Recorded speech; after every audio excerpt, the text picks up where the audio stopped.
अब हम देखते हैं लैंथेनाइड तत्वों के उपयोग। तो विभिन्न प्रकार की मिश्र धातुएं बनाने के लिए लैंथेनाइड तत्वों का उपयोग किया जाता है और इनकी जो मिश्र धातुएं हैं वो काफ़ी मजबूत, कठोर होती हैं, जिसका उपयोग विभिन्न प्लेटें तथा पाइप बनाने में इसका उपयोग किया जाता है। लैंथेनाइड तत्वों का एक महत्वपूर्ण गुण है, इनके द्वारा ये मिश्र धातु बनाई जाती है।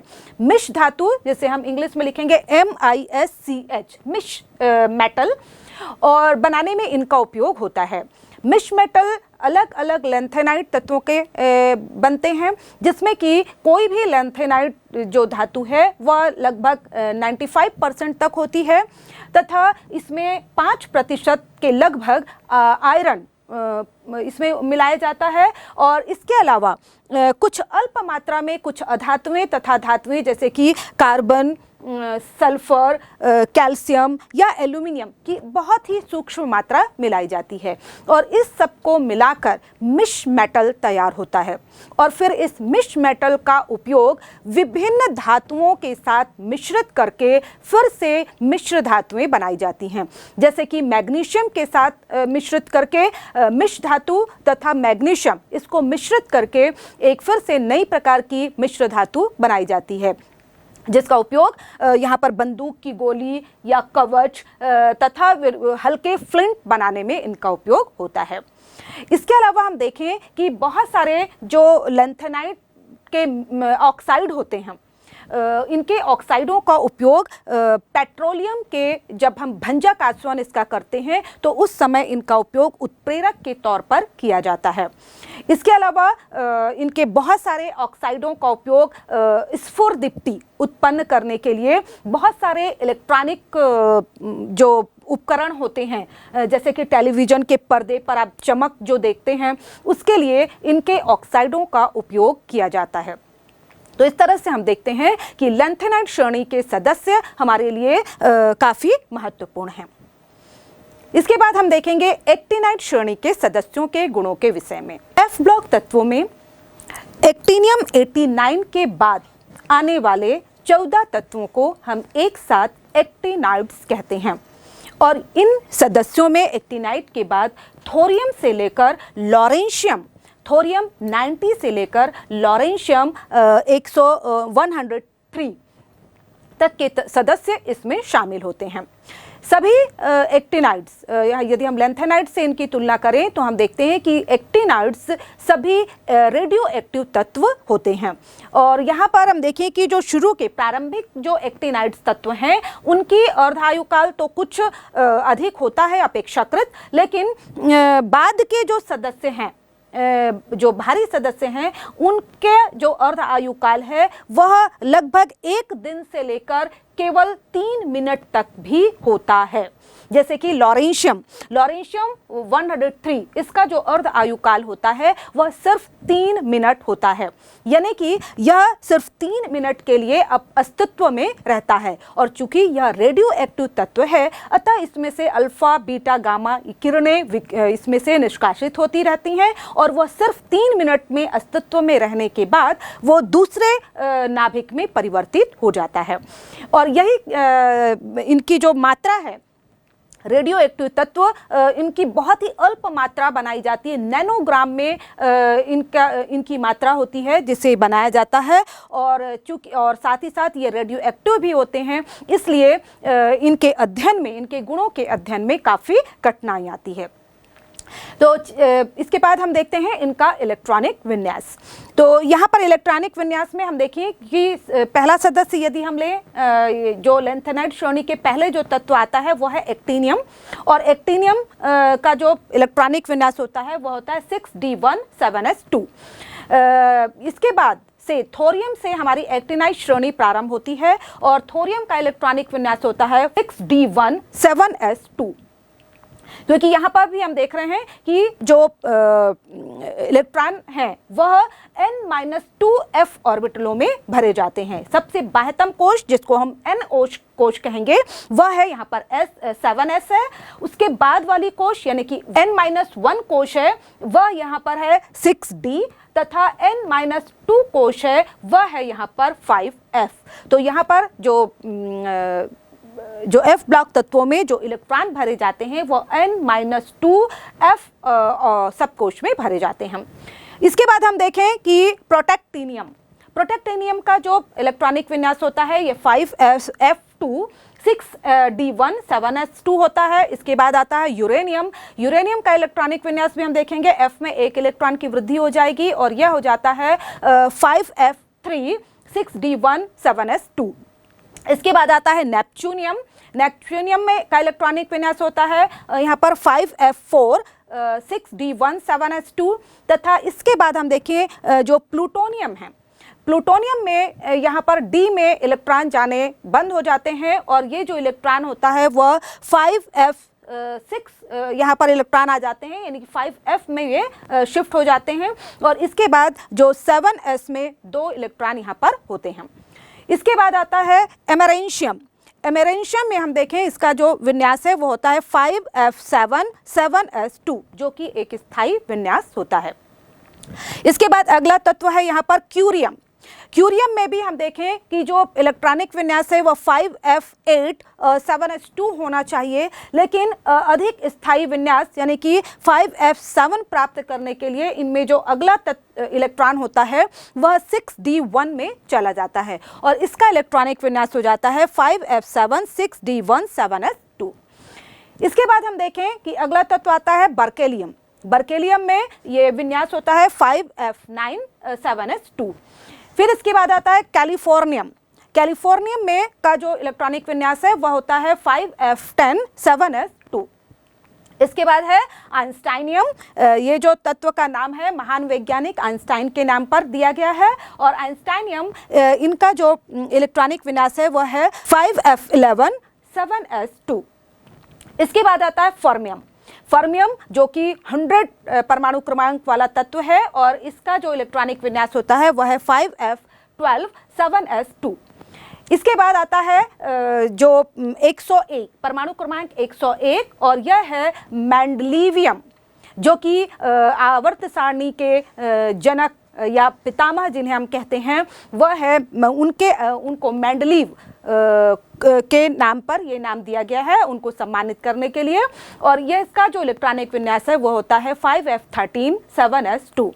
इसके बाद आता है नोबेलियम, यह भी वैज्ञानिक के नाम पर है और इसका इलेक्ट्रॉनिक विन्यास होता है 5F14 7S2। यह काफ़ी स्थायी विन्यास है। और इसके बाद जो अंतिम तत्व होता है एक्टिनाइड श्रेणी का 103 जिसका परमाणु क्रमांक है और यह होता है लॉरेंशियम का इलेक्ट्रॉनिक विन्यास जो है वो यहाँ पर 5F14 चूँकि यहाँ पर कंप्लीट हो चुके हैं इसलिए जो अगला इलेक्ट्रॉन है वह 6D1 में चला जाता है और 2 इलेक्ट्रॉन इसमें पहले से भरे हुए होते हैं वो 7S2 होता है। तो इस तरह से हम देखें कि जो इन तत्वों का इलेक्ट्रॉनिक विन्यास है उसमें 7S2 अवस्था सभी के लिए स्थायी है या सामान्य है।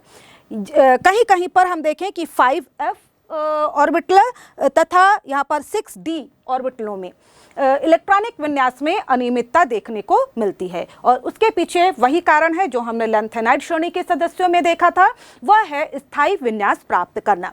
जहाँ पर भी F0 F7 तथा F14 विन्यास प्राप्त होता है तो वहाँ पर ये तत्व इसी अवस्था में रहना चाहते हैं और इसलिए जो इलेक्ट्रॉनिक विन्यास है उसमें थोड़ी बहुत अनियमितता देखने को मिलती है। जैसे कि यहाँ पर हम देख सकते हैं एमेरेंशियम का जो इलेक्ट्रॉनिक विन्यास होता है वह रेडॉन तक इनका जो आंतरिक कोश है वो पूर्ण भरा हुआ है और इसके बाद यहाँ पर इसका इलेक्ट्रॉनिक विन्यास है रेडॉन के बाद 5F7 7S2।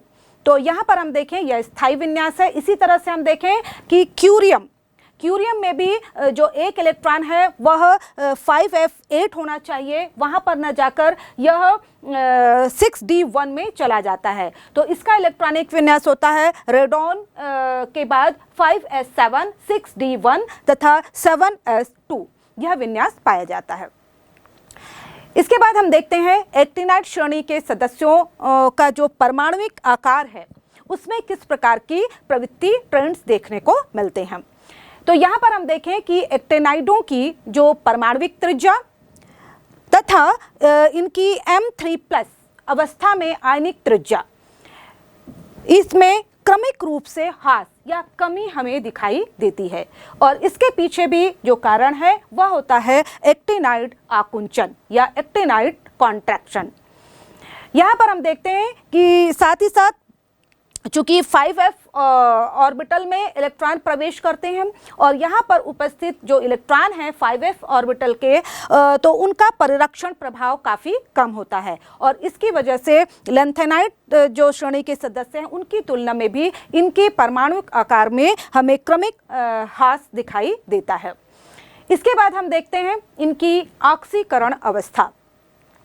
लैंथेनाइट श्रेणी के सदस्यों से बिल्कुल अलग, जहां पर हमने देखा था कि लैंथेनाइट श्रेणी के सदस्यों की जो स्थायी ऑक्सीकरण अवस्था होती है वो +3 होती है। यहाँ पर जो एक्टिनाइट श्रेणी के सदस्य हैं वो भिन्न भिन्न परिवर्तनशील ऑक्सीकरण अवस्था प्रदर्शित करते हैं।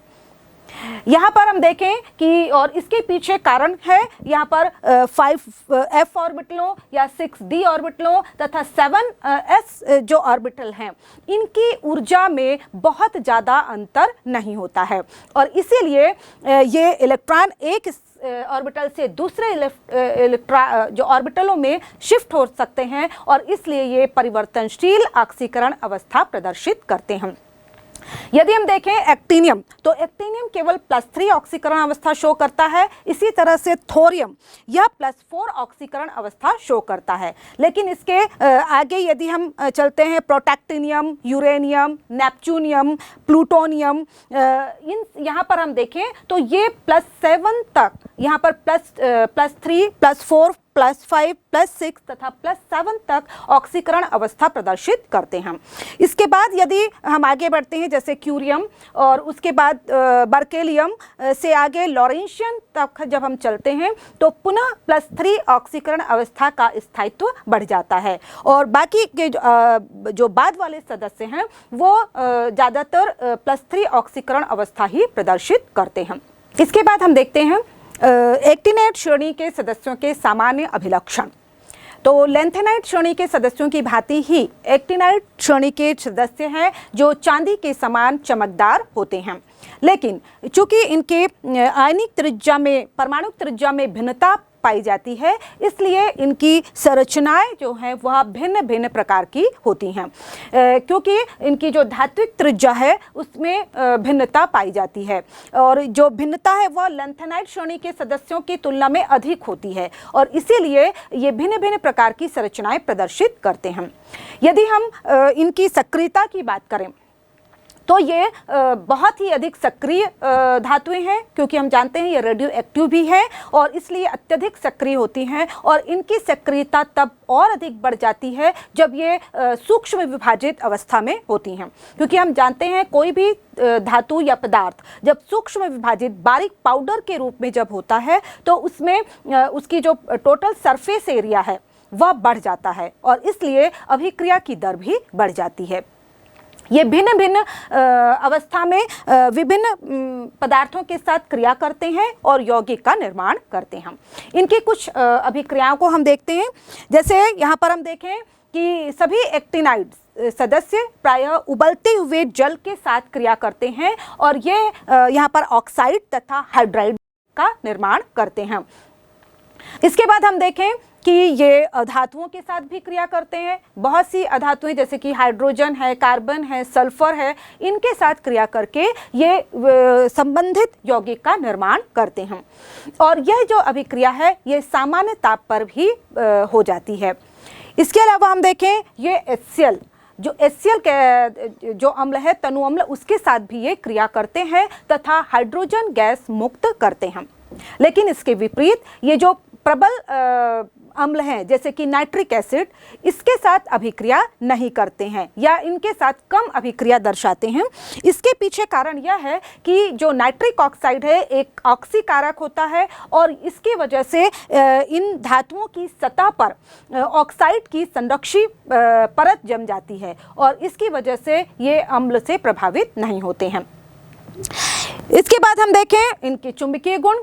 तो जिस विन्यास में हमें F में अयुग्मित इलेक्ट्रॉन उपस्थित होते हैं, वो सभी सदस्य अनुचुंबकीय प्रवृत्ति दर्शाते हैं। यदि हम इनके चुंबकीय गुण को देखें तो ये लैंथेनाइड श्रेणी के सदस्यों से अधिक चुंबकीय गुण रखते हैं। अब हम देखते हैं एक्टिनाइड श्रेणी के सदस्यों की आयनन ऊर्जा। तो ये देखा गया है कि जो एक्टिनाइड श्रेणी के प्रारंभिक सदस्य होते हैं, इनकी आयनन ऊर्जा लैंथेनाइड श्रेणी के सदस्यों के जो प्रारंभिक सदस्य हैं उनकी तुलना में कम होती है, क्योंकि यहाँ पर हम जानते हैं कि जो f ऑर्बिटल होते हैं उसमें उपस्थित इलेक्ट्रॉनों का परिरक्षण प्रभाव कम होता है, और चूंकि प्रारंभिक अवस्था में जब इलेक्ट्रॉन f ऑर्बिटल में भरने शुरू होते हैं तो उस समय इनका परिरक्षण प्रभाव और भी कम रहता है, और इसीलिए इसमें से इलेक्ट्रॉन निकालना आसान हो जाता है। तो इस तरह से यह हम देखें कि जो आंतरिक कोड पर उपस्थित इलेक्ट्रॉन होते हैं उनका परिरक्षण प्रभाव कम होने की वजह से यहाँ पर जो बाह्यतम कोश में उपस्थित इलेक्ट्रॉन हैं उनको आसानी से ये बंधन के लिए उपलब्ध हो जाते हैं, और इसलिए इनकी आयनन ऊर्जा का मान काफ़ी कम होता है। तो इस तरह से हमने लैंथेनाइड श्रेणी तथा एक्टिनाइड श्रेणी के सदस्यों के विभिन्न गुणों के विषय में जाना। अब हम जानते हैं डी ब्लॉक तथा एफ ब्लॉक जो तत्व हैं उनके कहाँ कहाँ पर अनुप्रयोग होते हैं। वैसे इसका प्रारंभ में मैंने इसके विषय में बताया था, तो यहाँ पर हम कुछ विशेष अनुप्रयोगों को पुनः दोहरा लेते हैं। यहाँ पर हम देखें कि जो डी ब्लॉक तत्व हैं उसमें खासकर जो लौह तत्व हैं यहाँ पर, जैसे कि आयरन, तो ये जिनसे कि इस्पात का निर्माण होता है, और हम जानते हैं किसी भी देश के आर्थिक विकास के लिए इस्पात एक महत्वपूर्ण पदार्थ है, और यहाँ पर इसका जो ये इस्पात जो है वो निर्माण सामग्री के अंतर्गत आती है, और इसलिए जो हम देखें कि जो डी ब्लॉक तत्व है ये हमारे लिए काफ़ी महत्वपूर्ण है। यहाँ पर हम देखें जो आयरन है उसे हम उसके अयस्कों के रूप में, उसके ऑक्साइड के रूप में प्राप्त करते हैं, और इस ऑक्साइड का फिर पहले अपचयन किया जाता है, और अपचयन करने के बाद इसमें साथ ही साथ इसमें जो अशुद्धियाँ उपस्थित होती हैं उनको दूर किया जाता है, और इस तरह से हमें जो कच्चा लोहा प्राप्त होता है, और ये काफ़ी नरम होता है, और इसलिए इसको काफ़ी मजबूती प्रदान करने के लिए फिर इसमें कुछ धातुएं जैसे कि कुछ मात्रा में कार्बन तथा क्रोमियम, मैग्नीज, निकल आदि धातुएं मिश्रित की जाती हैं, जिससे ये काफ़ी मजबूत तथा कठोर हो जाता है। इसके बाद हम देखें कि एक और सदस्य है जैसे टिटेनियम। टिटेनियम का ऑक्साइड, इसका उपयोग जो वर्णक उद्योग होते हैं, डाइज इंडस्ट्रीज होती है, वहाँ पर इनका उपयोग किया जाता है। इसी तरह से मैग्नीज डाइऑक्साइड, जिसका उपयोग आप जानते हैं जो हमारे ड्राई सेल होते हैं वहाँ पर ये विद्युत अपघट्य के तौर पर इनका उपयोग किया जाता है। इसी तरह से हम देखें कि जो वर्ग 11 की धातुएं होती हैं, है ना, जहाँ पर कॉपर, सिल्वर, गोल्ड, ये सभी धातुएं, इन्हें हम मुद्रा धातुएं कहते हैं, क्योंकि इसका उपयोग मुद्रा के निर्माण के लिए किया जाता था। इसी तरह से हम देखें कि डी ब्लॉक तथा एफ ब्लॉक के बहुत से जो तत्व हैं उनका उपयोग उत्प्रेरक के तौर पर किया जाता है, जैसे कि सल्फ्यूरिक एसिड निर्माण की संपर्क विधि में वेनेडियम पेंटॉक्साइड का उपयोग किया जाता है। इसी तरह से हम देखें कि पॉलीथीन के बहुलीकरण में मैंने बताया कि जिगलर नाटा उत्प्रेरक का उपयोग किया जाता है, जो कि टिटेनियम का ही एक यौगिक होता है। इसके अलावा हम देखें तेल के हाइड्रोजनीकरण के लिए निकल धातु का उपयोग किया जाता है। इसी तरह से हम देखें कि एथाइन के ऑक्सीकरण के द्वारा जो एथेनॉल बनाने के जो वॉकर प्रोसेस होता है, वॉकर प्रोसेस में यहाँ पर पैलेडियम डाइक्लोराइड PDCl2 कंपाउंड का उपयोग किया जाता है। इसी तरह से हम देखें कि फोटोग्राफी में सिल्वर ब्रोमाइड का उपयोग किया जाता है, जो कि प्रकाश संवेदी गुण रखता है, और इस गुण का उपयोग यहाँ पर फोटोग्राफी में प्रकाश सुग्राहिता के कारण फोटो लेने के लिए इसका उपयोग किया जाता है। तो इस तरह से हमने यहाँ पर पूरे डी ब्लॉक तथा एफ ब्लॉक तत्वों के विभिन्न गुणों को विस्तार पूर्वक जान लिया है।